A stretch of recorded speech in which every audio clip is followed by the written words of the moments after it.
And that's when I realised I'd sat in a massive puddle. I'm rebuilding my deck from scratch, and I thought, what better time to show you a true behind the scenes. This is a project that I'm doing with a brand, so I'm having to create content alongside the DIY itself. Though there's really nothing new about that because I create my daily vlogs anyway. But this time I'll be creating some short form content too. And that's when I realised I'd sat in a massive puddle. Oh, the things we do for our craft. Before I can even start a project, I need to give a good idea of what it looked like before. When you're just about to start a DIY project, it can feel really exciting to get stuck in straight away. But when I'm thinking about creating a project that I want others to enjoy as well, I spend a lot of time thinking about how to capture the transformation as a whole. That sometimes means imagining what kind of clips might look good when it's done. So I can do a transition, maybe a finger click or a palm to camera. Some people do transitions just by crossing their legs or jumping up in the air. I never know what I'm going to use when I start. Here's me doing some finger clicks. And so I take a variety of different kinds of shots to make sure that I've got a good chance of getting something that I like. I did a few shots that were close-ups, and then I went upstairs and took some footage from the first floor. A bird's eye view of before and afters always look amazing.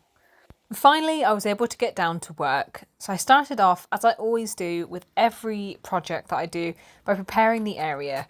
I tidied up. I took a whole bunch of stuff out of the way that was just going to interfere with what I was doing.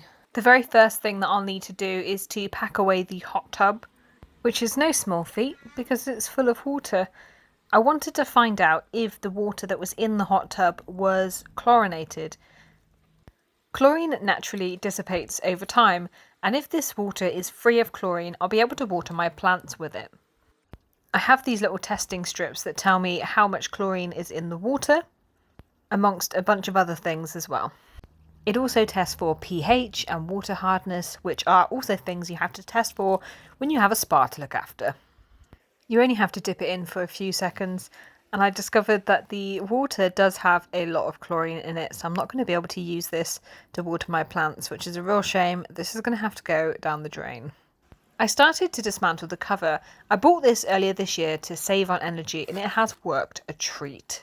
It significantly reduced my energy usage.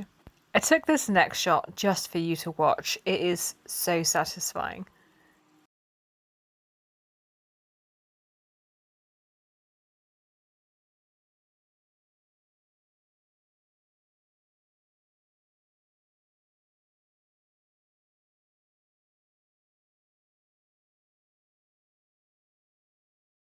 To be able to take the cover of the hot tub inside the house for safekeeping, I needed to brush it down. There were a whole bunch of spiders on this and spiders' webs, and whilst I don't mind spiders, I don't want them in my house, so they weren't invited. On my back door, I have a slow close mechanism that means that it's actually quite hard to get into my door. Because this house is so old and a bit wonky, it has to be installed to stop the back door from slamming, which isn't a huge deal, but it used to annoy me. As you can see, I set up in the basement a huge sheet for the floor to stop the cover or the actual hot tub from touching the ground. I didn't want it to come across a nail or such like. It took the longest time for this spa to empty.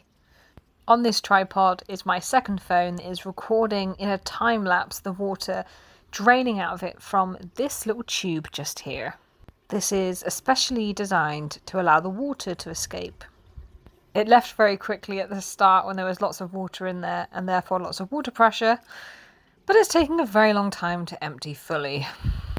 That's the cap for the outside, and you also need to open a little cap on the inside to allow the water to escape out through that pipe. This hot tub emptying is taking forever. It's probably been emptying now for about 40 minutes. I would just deflate it to remove the rest, but I want to have the content of the water completely going down to the bottom because I think that's quite satisfying. And I mean, well, you would have watched it, so maybe you can tell me whether it was worthwhile. I think I might see how much of the mess in the garden I can clear up in advance of doing the next part of the process, the project. Oh, it's too hot. I really want to get rid of that, so I've offered to give that to my sister because I found some space inside my house to store my wood, so I no longer need the woodshed that I created, although I moved it in a weird way and it caused these to pop out, so I just need to screw these back in with longer screws. The reason I haven't moved it is because I want to put it in here, but to be able to get in there I kind of need two people, someone pulling from the inside and me pushing from this side, and I just can't, it's not a job I can do alone. I've decided that I'm actually going to screw that woodshed back together whilst I'm waiting. That can be my task. Let me see if I can find a drill that is ready and charged. You'll do. Are you charged though? No. Woohoo! This is random, but do you see these bits on this shelf? This is a big pile of stuff that I've bought to do jobs with, but that I haven't got round to yet. And I put them all in this one place because my worry is when I finally come to do this project, I'll be like, so where did I put that bracket? But now I won't need to do that because they are all here on this shelf, all of the bits that I need. It's like my odd jobs shelf of shame. Oh, I forgot the screws.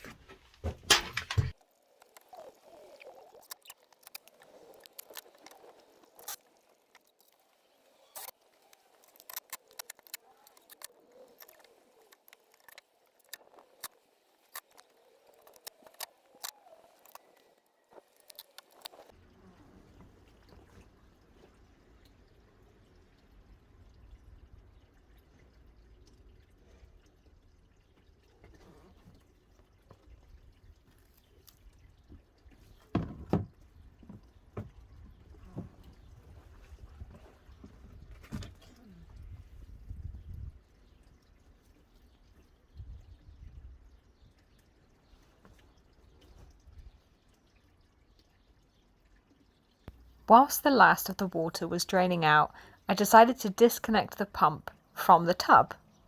This required me to stick my hand down into what can only be described as a spider hole of doom.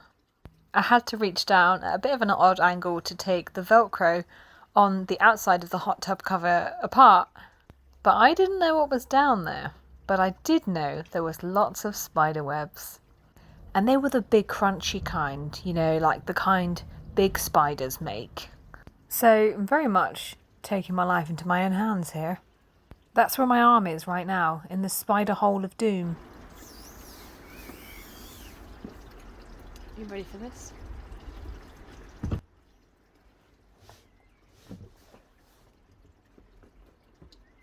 can't see nothing, so.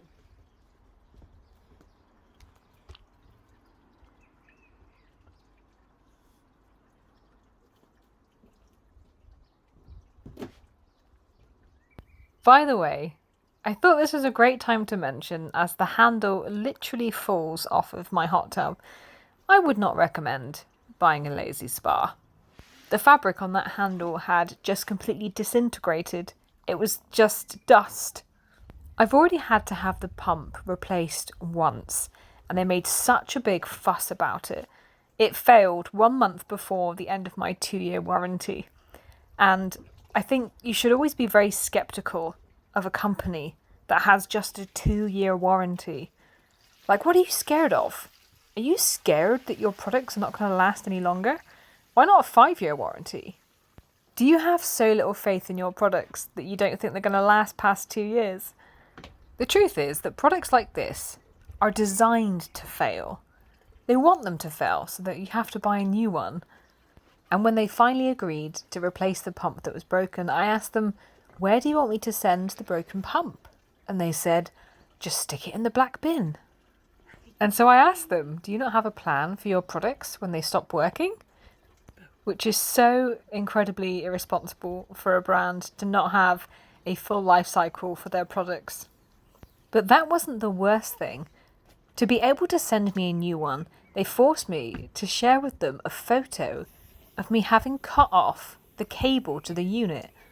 This was to stop it from ever being repaired and used again, which is absolutely appalling because at that point it was only ever going to go to landfill, And given that they've created products that last no more than 2 years, they're a really bad company that haven't considered the full life cycle of their products, and that's really irresponsible. If I bought one of these again, which I eventually will have to because this will die, I will buy a different product from a different brand, from a company that has considered the full life cycle of their products. When I rebuild this, I need to build it with a very slight slope. When I built this, first of all, I built it completely true and straight, and that means that the water sits and pools on the top. It doesn't need to be much, but I do need to give it a very, very slight slope. As you can see here, all the water is just pooling on the top, and that's going to cause this deck to rot over time.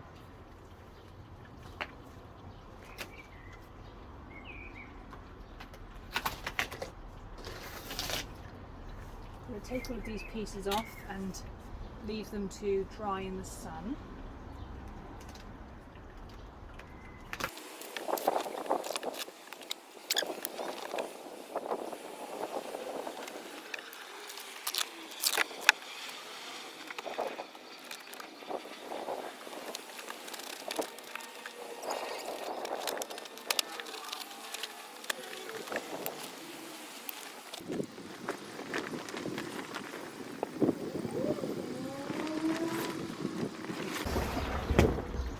There's a lot of water in here. I don't know where they. There was a whole bunch of water in this hot tub, and I couldn't work out where it was because it's certainly not supposed to be on the inside where the air goes. So I took some grips to help me undo this part because it was on there quite tightly, and this will remove the part that has the no return valve.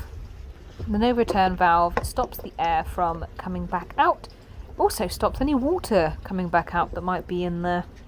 I can't imagine how water could even have got into this part of the hot tub.